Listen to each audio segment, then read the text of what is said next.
নতুন এটা ভিডিঅ'লৈ আপোনালোক সকলোকে স্বাগতম জনাইছো। আশা কৰিছো নিশ্চয় আপোনালোক সকলো ভালে আছে। ভিডিঅ'ৰ থাম্বনেইল আৰু টাইটেল দেখি আপোনালোকে নিশ্চয় গম পাইছে ভিডিঅ'টো কেনে ধৰণৰ হ'ব গৈ আছে। চৰকাৰী ঘৰ লিষ্ট প্ৰকাশ পালে নেকি? কোন সকলে চৰকাৰী ঘৰ পাব? যেহেতু মাননীয় মুখ্যমন্ত্ৰী মহোদয় জনাইছে বা এইখিনি এটা প্ৰকাশ পাইছে যে 3 লাখতকৈ অধিক পৰিয়ালে নতুনকৈ চৰকাৰী ঘৰ পাবলৈ গৈ আছে। তাৰ সেই 3 লাখৰ ভিতৰত আপোনাৰ নামটো থাকিব নে নাথাকে বা কোন সকলে পাব? অনলাইন কৰা সকলোৱে পাবনে? কেতিয়াকৈ পাব যদি পায়? সকলোখিনি কথা আজিৰ এই ভিডিঅ'টোৰ জৰিয়তে আপোনালোকক জনাবলৈ গৈ আছো। ভিডিঅ'টো বহুত বেছি দীঘলীয়া নহয়। আপোনালোকে ভিডিঅ'টো শেষলৈকে চাওক। বহুতে শেষলৈকে নাচায়, আধালৈকে চাই বা প্ৰথম অকণমান চাই পিনি কিনো বকি আছে বুলি এনেদৰে ভিডিঅ'টো স্কিপ কৰি যায়, কিন্তু বহুত বেছি গুৰুত্বপূৰ্ণ আপোনালোকৰ বাবে। তো ভিডিঅ'টো শেষলৈকে চাব বুলি আশা কৰিলোঁ। শেষত ভিডিঅ'টো চাই আপোনালোকৰ মতামত জনাব। আৰু এইখিনিতে আপোনালোকক এটা অনুৰোধ কৰিম, চেনেলটোলৈ যদি আপোনালোক নতুনকৈ আহিছে চেনেলটো ছাবস্ক্ৰাইব কৰাৰ লগতে কাষতে থকা বেল আইকনটো প্ৰেছ কৰি অল কৰি থ'ব, যাতে নতুন এটা ভিডিঅ' দিয়াৰ লগে লগে আপোনালোকে আগতীয়াকৈ চাবলৈ পায়। ভিডিঅ'টো ভাল পালে লাইক এটা কৰিব আৰু শ্বেয়াৰ কৰি দিব বুলি আশা কৰিলোঁ।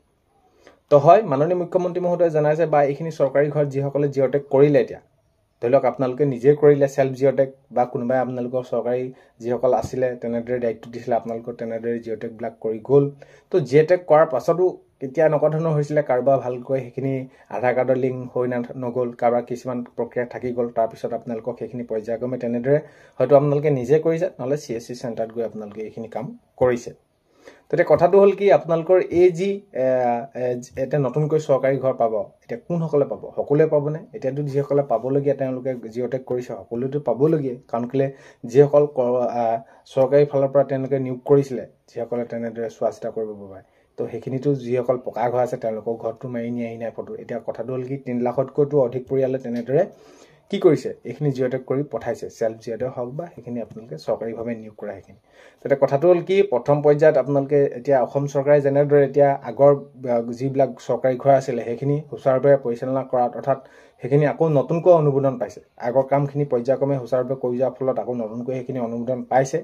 আৰু এইখিনি ক্ষেত্ৰত আপোনালোকৰ কি হ'ব, যেতিয়া ধৰি লওক আপোনালোকৰ আবেদন কৰিলে, কিন্তু বহুতে মাজত ধৰি লওক কাৰোবাৰ খেলিমেলি হ'ল, আধাৰ লিংক নহ'ল, ইটো নহ'ল, তো তেনেদৰে সেইখিনি কিছুমান থাকি গৈছে, আকৌ পাছৰ পৰ্যায়ত কামখিনি তেনেদৰে হ'ব। আৰু এতিয়া কথাটো হ'ল কি, চিৰিয়েল বাই চিৰিয়েল আপোনালোকৰ কামবিলাক হ'ব, ষ্টেপ বাই ষ্টেপ।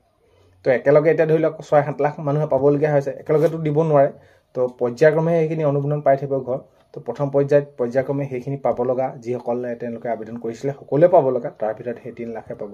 তাৰপিছত ধৰি লওক আকৌ 2 লাখে আহিলে, তাৰপিছত আকৌ 1 লাখ আহিলে, তেনেদৰে যেতিয়া সেই 3 লাখৰ কামখিনি সম্পূৰ্ণৰূপে শুদ্ধ হৈ কামখিনি উপযোগী হৈ উঠিব, ঘৰ ল'ব পৰা হ'ব, সেইখিনি জিঅ'টেক কৰি পঠাব, তেতিয়া পৰ্যায়ক্ৰমে আকৌ নতুনকৈ অনুমোদন পাব। তো কথাটো হ'ল কি, আপোনালোকে যিসকলে জিঅ'টেক কৰি পঠাইছিলে সকলোৱে আপোনালোকে চৰকাৰী ঘৰ পাব, তাত কোনো আপোনালোকৰ সন্দেহ নাই। আপোনালোকে যিসকলে আবেদন কৰিছিলে সেইখিনি সকলোৱে পাব। কথাটো হ'ল কি, কোনোবাই পোৱা দেৰি হ'ব অলপ, কোনোবাই পৰা অলপ সোনকাল হ'ব। কিয় সোনকাল অলপ দেৰি হ'ব মই আপোনালোকক জনালোঁ যে সেইখিনি ঘৰটো আহিব লাগিব অনুমোদন, সিমানখিনি। তো বাজেট অনুসৰি থাকে, বাজেট অনুসৰি সেইখিনি ঘৰবিলাক দিয়ে।